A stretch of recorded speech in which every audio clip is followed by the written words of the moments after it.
नमस्कार, जय हिंद आप सभी लोगों को। आज की इस महत्वपूर्ण क्लास में आप सभी लोगों का मोस्ट वेलकम है। आज की इस क्लास में हम डिस्कस करने वाले अभी तक आपके इस टॉपिक से, आंदोलन के टॉपिक से जितने भी क्वेश्चन बने वो सारे इस क्लास में हम आपके साथ डिस्कस करेंगे। और ये टॉपिक आपके TRE 4 के एग्जाम के लिए इतना महत्वपूर्ण है जिसकी कोई लिमिट भी नहीं है। यहाँ से आपको ज़रूर 3 से 4 क्वेश्चन देखने को मिलेंगे और वो उम्मीद करते हैं आज की क्लास से ही आपको एग्जाम में देखने को मिलेंगे। तो ज़रूर आप लोग इस सेशन के अंत तक जरूर जुड़े रहना। तो चलिए देखते हैं आज की क्लास का पहला क्वेश्चन। उससे पहले अगर आप लोगों को हमारी ये वीडियो पसंद आए तो ज़रूर आप लोग इस वीडियो को बिना लाइक और बिना शेयर किए बिल्कुल ना जाना, और चैनल पर नए आए हो तो सब्सक्राइब करके ज़रूर रखना अपने इस चैनल को। तो पहला क्वेश्चन आपसे कहता है कि नील विद्रोह आपके किसके बारे में था। तो पहले क्वेश्चन काफ़ी महत्वपूर्ण है क्योंकि नील विद्रोह से आपके एग्जाम में क्वेश्चन बनते हैं। तो इस क्वेश्चन का आपका जो सही जवाब होगा वो आपका ऑप्शन नंबर सी हो जाएगा। कहता है कि रैयत नील की खेती नहीं करना चाह रहे थे पर उनसे एक अमान्य मूल्य पर ज़बरदस्ती करवाई जा रही थी।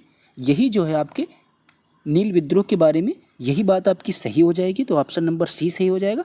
चलिए इसका एक्सप्लेन थोड़ा सा बड़ा ज़रूर है लेकिन आपको इस कहानी के माध्यम से चीज़ें, नील विद्रोह की सारी चीज़ें समझ में आ जाएंगी। कहता है कि नील विद्रोह की शुरुआत बंगाल के नदिया जिले के गोविंदपुर गांव से हुई थी। ये नाम जरूर याद रखना कहाँ से हुई थी। फिर नेक्स्ट लाइन आपसे कहती है कि एक नील उत्पादक के 2 भूतपूर्व कर्मचारियों जो कौन थे, दिगंबर थे विश्वास तथा विष्णु विश्वास के नेतृत्व में वहाँ के किसान जो है एकजुट हुए और उन्होंने नील की खेती को बंद कर दिया। नेक्स्ट लाइन आपसे कहती है कि यह नील आंदोलन जो था इतिहास में अपनी मांगों को लेकर किए गए आंदोलनों में सर्वाधिक व्यापक और जुझारू विद्रोह था। नेक्स्ट लाइन कहती है कि बंगाल का नील विद्रोह जो था ये शोषण के विरुद्ध किसानों की सीधी लड़ाई थी। बंगाल के वे काश्तकार जो अपने खेतों में चावल की खेती करना चाहते थे उन्हें यूरोपी जो है नील बागान मालिक जो है नील की खेती करने के लिए मजबूर भी कर देते थे। यानी जो व्यक्ति चावल की खेती करना चाह रहा था उसको भी अंग्रेज लोग मजबूर करते थे कि उस पर क्या करना चाहिए, नील की खेती आप लोग करिए। नेक्स्ट लाइन आपसे कहती है कि नील की खेती से इनकार करने वाले किसानों को क्या करते थे, नील बागान जो थे वो मालिकों के दमन चक्र का सामना करना पड़ता था। यानी जो खेती करने से मना करते थे उनको जो है दमन चक्र का सामना करना पड़ता था। नेक्स्ट लाइन कहती है कि सितंबर 1859 में क्या होता है कि उत्पीड़ित जो आपके किसान थे उन्होंने अपने खेतों में नील ना उगाने का निर्णय लेकर बागान मालिकों के विरुद्ध क्या कर दिया, आपके विद्रोह कर दिया। अब जब ये विद्रोह किया उसके आगे की घटना क्या होती है कि 1860 तक जो है नील आंदोलन नदिया, पाबना, खुलना, ढाका, मालदा और दिनाजपुर आदि क्षेत्रों में क्या हो गया, ये आपका फैल गया जो भी विद्रोह था। फिर कहता है किसानों की एकजुटता के कारण बंगाल में 1860 तक सभी नील कारखाने क्या हो गए, आपके बंद हो गए। फिर कहता है कि बंगाल जो है वो बुद्धिजीवी वर्ग ने अखबारों में अपने लेखों द्वारा तथा जन सभाओं के माध्यम से इस विद्रोह के प्रति अपने समर्थन को व्यक्त किया। इस लाइन आपसे कहती है कि इसमें हिंदू पैट्रियट के संपादक हरीशचंद्र मुखर्जी की विशेष भूमिका रही। नील बागान मालिकों के अत्याचारों का खुला चित्रण दीनबंधु मित्र ने जो है अपने नाटक नील दर्पण में किया है। ये याद रखना, यहाँ से क्वेश्चन आपके एग्जाम में पूछा जाता है कि नील दर्पण नाटक का चित्रण जो है आपके किसने किया है, तो दीनबंधु मित्र जी ने किया है। चलिए नेक्स्ट क्वेश्चन देखते हैं आपसे क्या कहता है, ये भी महत्वपूर्ण है। कहता है कि प्रसिद्ध नाटक नील दर्पण जिसमें इंडिको की खेती करने वाले किसानों के दमन का चित्रण किया गया है, कि रचना किसने की, तो अभी आप लोगों ने एक्सप्लेन पढ़ा है, तो दीनबंधु मित्र ने या दीनबंधु मित्रा ने इस पुस्तक की क्या की थी, रचना की है। चलिए इसका एक्सप्लेन देखते हैं। कहता है प्रसिद्ध नाटक नील दर्पण के रचयिता दीनबंधु मित्र हैं। इस नाटक में नील की खेती करने वाले कृषकों की मार्मिक दशा का चित्रण भी किया गया है। ठीक है, आपसे एग्जाम में पूछा जाए किस पुस्तक में जो है नील की खेती करने वाले कृषकों की जो है मार्मिक दशा का चित्रण किया गया, तो आप लोग बोलेंगे किस पुस्तक में, जो उनका नील दर्पण नाटक था उस पुस्तक में। नेक्स्ट क्वेश्चन आपसे क्या कहता है, कहता है निम्नलिखित में से कौन नील विद्रोह के नेता थे। ये काफ़ी महत्वपूर्ण है। तो अगर आपने पहले क्वेश्चन का एक्सप्लेन ध्यान से पढ़ा होगा तो आप लोग इसका जवाब आसानी से दे सकते हैं। नील विद्रोह के जो आपके नेता थे वो आपके कौन थे, अगर आपसे एग्जाम में पूछा जाए तो इस क्वेश्चन का सही जवाब आपके तीसरे का ऑप्शन नंबर बी हो जाएगा। दिगंबर विश्वास और विष्णु चरण विश्वास थे नील विद्रोह के जो आपके नेता थे। अगर आपने पहला एक्सप्लेन ध्यान से पढ़ा होगा तो इसका जवाब आप लोग आसानी से दे सकते हैं। क्वेश्चन नंबर 4 आपसे क्या कहता है? कहता है नील कृषकों की दुर्दशा पर लिखी गई पुस्तक नील दर्पण के लेखक कौन है? तो आप लोग इसका जवाब आसानी से दे सकते हैं। आपके दीनबंधु मित्र ने इस पुस्तक को लेखक हैं, या इस पुस्तक को लिखा आपके किसने? दीनबंधु मित्र जी ने। 5 नंबर क्वेश्चन आपसे कहता है बंगाल व बिहार के नील कृषकों की दशा का वर्णन करते हुए नील दर्पण नाटक किसके द्वारा लिखा गया है? देखिए इस तरीके के कितने सारे क्वेश्चन हैं, फिर से आप लोग जवाब देंगे दीनबंधु मित्र के द्वारा लिखा गया है। फिर आपसे पूछता है, ये काफ़ी वेरी वेरी इंपॉर्टेंट क्वेश्चन है आप लोगों के लिए। कहता है बंकिम चंद्र चटर्जी का उपन्यास आनंद मठ में किस विद्रोह का उल्लेख है? तो याद रखना जो आपके बंकिम चंद्र चटर्जी जी का उपन्यास है आनंद मठ, इसमें जो है आपके पूछा जाए किस विद्रोह का उल्लेख है, तो इसमें आपके सन्यासी विद्रोह का उल्लेख है। तो ऑप्शन नंबर इसका ए सही हो जाएगा। इसका एक्सप्लेन पढ़ते हैं। कहता है बंकिम चंद्र चटर्जी की कृति जो है वो आनंद मठ का कथानक सन्यासी विद्रोह पर आधारित है। वंदे मातरम गीत आनंद मठ से ही लिया गया है। ये काफ़ी लाइन महत्वपूर्ण है। अगर आपसे एग्जाम में पूछा जाए कि वंदे मातरम गीत कहाँ से लिया गया, तो ये आपके आनंद मठ से लिया गया। इसके लेखक कौन है? आपके बंकिम चंद्र चटर्जी जी। नेक्स्ट क्वेश्चन आपसे कहता है कि बंकिम चंद्र चट्टोपाध्याय, तो जो आपके बंकिम चंद्र चट्टोपाध्याय के आनंद मठ में किस विद्रोह का उल्लेख है? तो आप लोग फिर से इसका जवाब देंगे सन्यासी विद्रोह का उल्लेख है। ठीक है, नेक्स्ट क्वेश्चन हम लोग देखते हैं। कहता है कि बंकिम चंद्र चटर्जी के आनंद मठ में किस विद्रोह का उल्लेख है? देखिए ऐसा क्वेश्चन ये 2023 में पूछा गया है और ये आपके 2022 में पूछा गया। देखिए कितनी बार ये क्वेश्चन रिपीट हुआ है। तो इसमें क्या है आनंद मठ में? तो सन्यासी विद्रोह का उल्लेख किया गया है। फिर क्वेश्चन नंबर 9 आपसे कहता है महाराष्ट्र में रामोसी कृषक और जत्था किसने स्थापित किया था? तो याद रखना जो आपके रामोसी कृषक तथा जत्था के बारे में अगर पूछा जाए तो इसकी स्थापना आपकी किसने की थी? तो वो आपके वासुदेव बलवंत फड़के ने की थी। किसने? वासुदेव बलवंत फड़के के द्वारा की गई थी। देखते हैं इसका एक्सप्लेन क्या कहता है। प्रारंभिक क्रांतिकारियों में अग्रगण्य वासुदेव बलवंत फड़के ने बम्बई प्रेसिडेंसी के रामोसी जनजाति के लोगों को संगठित करके प्रशिक्षित लड़ाकू बल में परिवर्तित किया। उन्हें काला पानी की सजा दी गई तथा 1883 में क्या हुआ? आमरण अनशन में इनकी क्या हो गई? मृत्यु भी हो गई। नेक्स्ट क्वेश्चन आपसे कहता है कि रामोसी विद्रोह सही रूप से किस भौगोलिक इलाके में हुआ? तो याद रखना जो आपके ये रामोसी विद्रोह है ये आपके मुख्य रूप से जो है भौगोलिक इलाके में कहाँ पर हुआ था? तो ये आपके पश्चिमी घाट में हुआ था। तो इस क्वेश्चन का सही जवाब आपका ऑप्शन नंबर डी हो जाएगा। एक्सप्लेन देखते हैं क्या कहता है। कहता है पश्चिमी घाट में रहने वाले रामोसी जाति के लोगों ने 1822 ईस्वी में अपने नेता सरदार चित्तूर सिंह के नेतृत्व में रामोसी विद्रोह किया। किसके नेतृत्व में? जरूर याद रखना, चित्तूर सिंह के नेतृत्व में। फिर कहता है रामोसियों ने सतारा के आसपास के क्षेत्रों को लूटा और किलों पर भी आक्रमण कर लिया। फिर क्या कहता है 1825 और 26 ईस्वी में क्या होता है कि भयंकर अकाल और अन्न अभाव के कारण इन्होंने उमा जी के नेतृत्व में पुनः विद्रोह किया। नेक्स्ट क्वेश्चन आपसे कहता है कि बघेरा विद्रोह कहाँ हुआ? तो जो आपका बघेरा से याद रखना बड़ौदा, बघेरा मतलब बड़ौदा, तो बघेरा विद्रोह मतलब बड़ौदा में। एक्सप्लेन देखते हैं क्या कहते हैं। बघेरा विद्रोह 1818 ईस्वी में अंग्रेज सरकार के विरुद्ध किया गया। बघेरा विद्रोह बड़ौदा में हुआ। बड़ौदा के गायकवाड़ों ने अंग्रेजी सेना की सहायता से बघेरों से अधिक कर एकत्र करने का प्रयत्न किया, जिसके परिणाम स्वरूप क्या होता है? बघेरा सरदारों ने विद्रोह कर दिया। 1818-19 ईस्वी के मध्य ब्रिटिश क्षेत्रों पर भी आक्रमण किया। यह विद्रोह 1820 ईस्वी के आसपास समाप्त हो गया। नेक्स्ट क्वेश्चन आपसे क्या कहता है। पागल पंथ की स्थापना किसने की थी? तो जो आपके पागल पंथ की स्थापना अगर आपसे एग्जाम में पूछा जाए किसने की है, तो आप लोग इसका जवाब देंगे 12 नंबर क्वेश्चन का सही जवाब आपका ऑप्शन नंबर बी हो जाएगा, करम शाह ने की है। चलिए इसका एक्सप्लेन देखते हैं क्या कहते हैं। कहता है पागल पंथ एक अर्ध धार्मिक संप्रदाय था। यह वस्तुतः गारो जनजाति से संबंधित विद्रोह था, जिसे उत्तरी बंगाल के करम शाह ने चलाया था। करम शाह के पुत्र तथा उत्तराधिकारी टीटू धार्मिक तथा राजनीतिक उद्देश्यों से प्रेरित थे। उसने जमींदारों के द्वारा मुजारों पर किए गए अत्याचारों के विरुद्ध आंदोलन किया। 1825 ईस्वी में क्या होता? टीटू ने शेरपुर पर अधिकार कर लिया तथा राजा बन बैठा। वह इतना शक्तिशाली हो गया कि स्वतंत्र सत्ता का प्रयोग करने लगा और प्रशासन को चलाने के लिए उसने एक न्यायाधीश, एक मजिस्ट्रेट और एक कलेक्टर को नियुक्त किया। नेक्स्ट क्वेश्चन आपसे देखते हैं क्या कहता है। कहता है 1816 में फुल्का विद्रोह का नेतृत्व किसने किया। ये काफ़ी महत्वपूर्ण क्वेश्चन है, तो याद रखना जो आपके फुल्का विद्रोह था इसका नेतृत्व पूछा जाए एग्जाम में किसने किया, तो बंदा सिंह बहादुर ने किया। तो इस क्वेश्चन का सही जवाब ऑप्शन नंबर ए हो जाएगा। एक्सप्लेन देखते हैं ताकि और सारी चीज़ें आपको 100% क्लियर हो जाएं एक्सप्लेन के माध्यम से।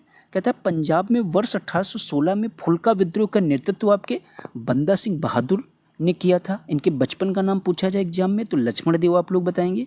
बंदा सिंह बहादुर सिख सैन्य कमांडर थे। यह विद्रोह सिखों द्वारा पंजाब में दुरानी अफगान शासक को उखाड़ फेंकने और अपने स्वतंत्र राज्य स्थापित करने का एक प्रयास था आपके। नेक्स्ट क्वेश्चन आपसे कहता है बिहार का चोरी चोरा विद्रोह किस वर्ष हुआ।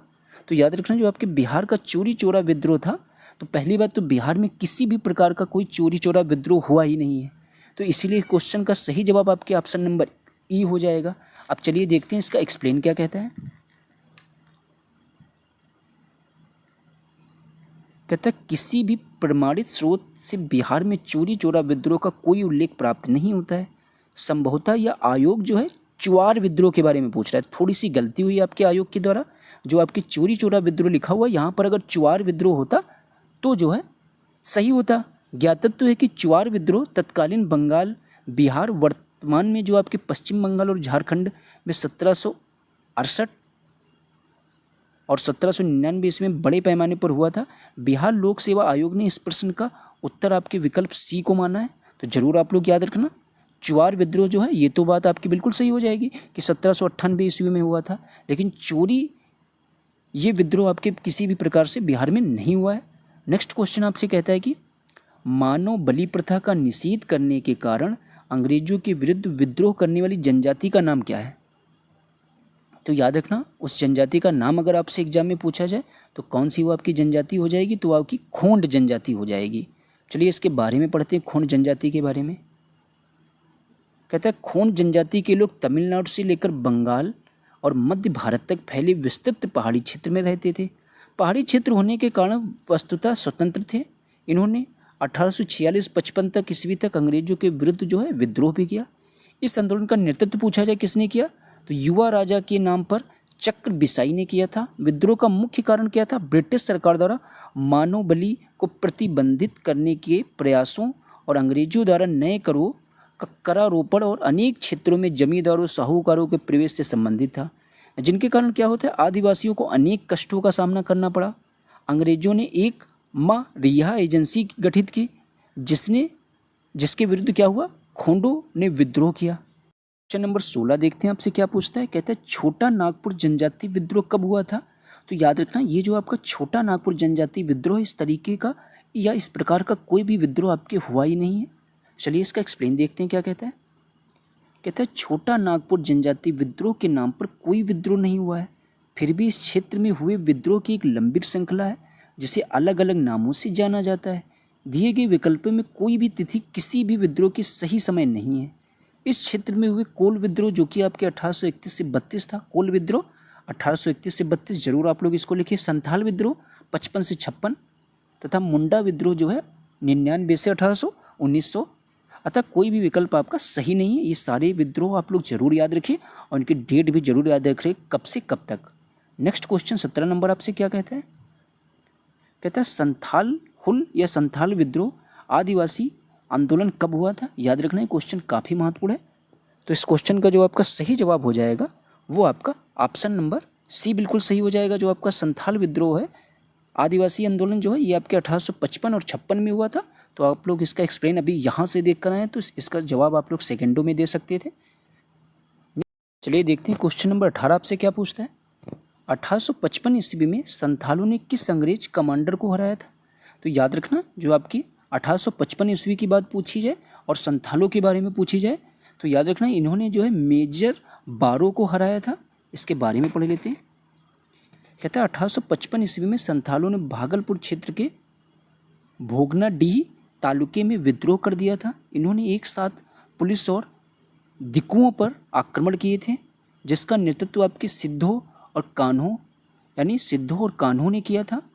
फिर कहता है चांद और भैरव ने भी किया था। संथाल विद्रोह को दबाने के लिए मेजर बारो के नेतृत्व में एक सेना भेजी गई जिसे संथालों ने हरा भी दिया था। अंततः भागलपुर के कमिश्नर ब्राउन और मेजर जनरल लायड ने क्रूरतापूर्वक संथाल विद्रोह का क्या कर दिया, आपके दमन किया था। नेक्स्ट क्वेश्चन देखते हैं 19 नंबर क्या कहता है। कहता है 1855 में संथाल विद्रोह का नेतृत्व आपके किसने किया था। तो अगर आपने एक्सप्लेन पढ़ा होगा तो आसानी से जवाब देख सकते हैं। सिद्धू और कान्हू ने जो है आपके 1855 ईस्वी में जो संथाल विद्रोह हुआ था उसका नेतृत्व इन्हीं दोनों लोगों ने किया था। नेक्स्ट क्वेश्चन नंबर 20 आपसे क्या पूछता है। कहता है संथाल विद्रोह के नेता कौन थे। तो याद रखना संथाल विद्रोह जो था इसके नेता अगर एग्जाम में आपसे पूछा जाए कौन है, फिर से आपका सिद्धू और कान्हू, यही दो लोग हो जाएंगे आपके संथाल विद्रोह के नेता। नेक्स्ट क्वेश्चन आपसे कहता है कि निम्न में से संथाल विद्रोह हुआ कब था। ये भी काफ़ी महत्वपूर्ण है, इसकी डेट आप लोग जरूर एक बार कमेंट बॉक्स में लिखिए, अपनी कॉपी पर लिखिए। 1855 से 1856 ईस्वी के बीच में आपके संथाल विद्रोह हुआ। कब से कब तक, 1855 से 56 ईस्वी के बीच में। नेक्स्ट क्वेश्चन आपसे कहता है कि 19वीं सदी के अंत में वर्तमान मेघालय के गारो हिल्स क्षेत्र में ब्रिटिश अधिकारियों के खिलाफ आदिवासी विद्रोह में कौन सा आदिवासी नेता शामिल था। तो पहला ऑप्शन आपसे क्या कहता है कि जदुनाथ शर्मा या टिकेंद्रजीत सिंह, या कहता है रानी गायदिन्लू, फिर कहता है उपयुक्त में से एक से अधिक या उपयुक्त में से कोई नहीं। तो याद रखना इस क्वेश्चन का सही जवाब आपका ऑप्शन नंबर ई हो जाएगा। ठीक है, चलिए इसका एक्सप्लेन पढ़ते हैं क्या कहता है। कहता है पा तोगन संगमा और तोंगन संगमा या पा तोंगन नेग मिनाज संगमा एक गारो आदिवासी नेता थे जिन्होंने 19वीं सदी के अंत में वर्तमान मेघालय के गारो हिल्स क्षेत्र में ब्रिटिश अधिकारियों के खिलाफ विद्रोह किया। वह दिसंबर 1872 में बेजोड़ वीरता और साहस के साथ लड़ते हुए आपके शहीद हुए। नेक्स्ट क्वेश्चन आपसे कहता है कि किसने कर की नई व्यवस्था के विरुद्ध शोषणकारी शक्तियों का विरोध किया। ये क्वेश्चन काफ़ी महत्वपूर्ण है, तो याद रखना किसने आपके शोषणकारी नीतियों का, शोषणकारी जो आपकी शक्तियाँ थी उनका विरोध किया था। तो वो आपके 1855 और 56 में बिहार के संथालियों ने जो है, इन्होंने जो है कर की नई व्यवस्था जो आपकी आई थी उस शोषणकारी शक्तियों का विरोध आपके बिहार के संथालियों ने किया था, जो आपकी संथाल जनजाति थी। एक्सप्लेन पढ़ते हैं क्या कहते हैं। कहता है बिहार के संथालियों ने 55-56 में ब्रिटिश द्वारा लगाए गए कर की नई व्यवस्था के विरुद्ध शोषणकारी शक्तियों का विरोध किया। अंग्रेजों ने राजस्व बढ़ाने के लिए उनसे कृषि के लिए जंगल साफ करने को भी कहा। इसी हेतु संथाल विद्रोह हुआ। यह विद्रोह उपनिवेशिक शोषण और उत्पीड़न के खिलाफ हाशिए पर रहने वाले समुदायों के लिए संघर्ष का प्रतिनिधित्व भी करता है। क्वेश्चन नंबर आपसे फिर 24 नंबर पूछता है मुंडाओं ने विद्रोह खड़ा किया। जो आपके मुंडाओं थे इन्होंने विद्रोह किस डेट को खड़ा किया था। 1885, 1888, 1890, 1895 ईस्वी में आपके मुंडाओं ने जो है विद्रोह खड़ा किया था। चलिए इनके बारे में पढ़ लेते हैं। कहता है मुंडा आदिवासी का विद्रोह 1899 से 1900 ईस्वी के बीच में हुआ था। इसका नेतृत्व आपके बिरसा मुंडा ने किया था। मुंडा जाति में सामूहिक खेती का प्रचलन था, लेकिन जागीरदारों, ठेकेदारों, बनियों और सूदखोरों ने सामूहिक खेती की परंपरा पर आपके हमला बोला और मुंडा सरदार 30 वर्ष तक सामूहिक खेती के लिए लड़ते ही रहे। किंतु विकल्प में निकटतम उत्तर 1895, इसीलिए हम लोगों ने इसी विकल्प को डी उत्तर को सही माना है, क्योंकि आपका बीपीएससी जो है नज़दीक के क्वेश्चन को लेता है, जो लगभग उसके करीब होता है वही आपका आंसर होता है, अगर एग्जैक्ट आपके ऑप्शन में आंसर नहीं है। क्वेश्चन नंबर 25 आपसे कहता है उल गुलान विद्रोह किससे जुड़ा था। तो याद रखना है काफ़ी इंपॉर्टेंट क्वेश्चन है। जो आपका उल गुलान विद्रोह था ये आपके बिरसा मुंडा से जुड़ा हुआ था। चलिए इसका एक्सप्लेन हम लोग पढ़ते हैं। कहता है कि मुंडा विद्रोह उल गुलान महान हलचल के नाम से भी जाना गया है। यह विद्रोह इस अवधि का सर्वाधिक प्रसिद्ध आदिवासी विद्रोह था। मुंडों की पारस्परिक भूमि व्यवस्था, खूटकट्टी या मुंडारी का जमींदारी या व्यक्तिगत भू स्वामित्व वाली भूमि व्यवस्था में परिवर्तन के विरुद्ध क्या हुआ, आपकी मुंडा विद्रोह की शुरुआत हुई। लेकिन क्या होता है कि कालांतर में बिरसा ने इसे धार्मिक राजनीतिक आंदोलन का रूप भी प्रदान किया। नेक्स्ट लाइन आपसे कहती है कि जो मुंडा आदिवासियों का विद्रोह था वो 1899 से 1900 ईस्वी के बीच में जो हुआ था, उसमें क्या होता है कि 1895 में जो आपके बिरसा ने अपने आप को भगवान का दूत घोषित किया। कब घोषित किया, 1895 ईस्वी में जो आपके बिरसा मुंडा जी ने थे वो उन्होंने अपने आप को भगवान का दूत घोषित किया और हजारों मुंडाओं का नेता बन गया। फिर कहता है उसने कहा कि दी कुओं गैर आदिवासियों से हमारी लड़ाई होगी, उनके जो खून से ज़मीन इस तरह लाल होगी जैसे लाल झंडा। नेक्स्ट लाइन आपसे कहती है कि बिरसा मुंडा के अनुयायी उन्हें धरती अब्बा का अवतार मानते थे। 1899 ईस्वी में क्रिसमस की पूर्व संध्या पर बिरसा मुंडा ने जाति का शासन स्थापित करने के लिए विद्रोह का ऐलान किया। फिर कहता है कि लगभग 6000 मुंडा तीर, तलवार तथा कुल्हाड़ी लेकर बिरसा के साथ हो लिए, लेकिन बिरसा फरवरी 1900 के शुरू में ही गिरफ्तार कर लिया गया, तो कुचल दिया गया। जो आपका बिरसा था वो आपका अमर हो गया। क्लास में आप लोगों के लिए इतने ही क्वेश्चन थे, बाकी बचे हुए क्वेश्चन हम आपको नेक्स्ट क्लास में कराते हैं। अगर आप लोगों को हमारी ये वीडियो पसंद आए तो जरूर आप लोग बिना लाइक और बिना शेयर किए बिल्कुल ना जाना। मिलते हैं किसी नेक्स्ट वीडियो में, जब तक के लिए आप सभी लोगों से राधे राधे। अच्छे से मेहनत करते रहिए, पढ़ते रहिए। हर एक दिन गुजरने के साथ आपके एग्जाम की डेट नज़दीक आ रही है, तो प्लीज़ मेहनत करते रहिए।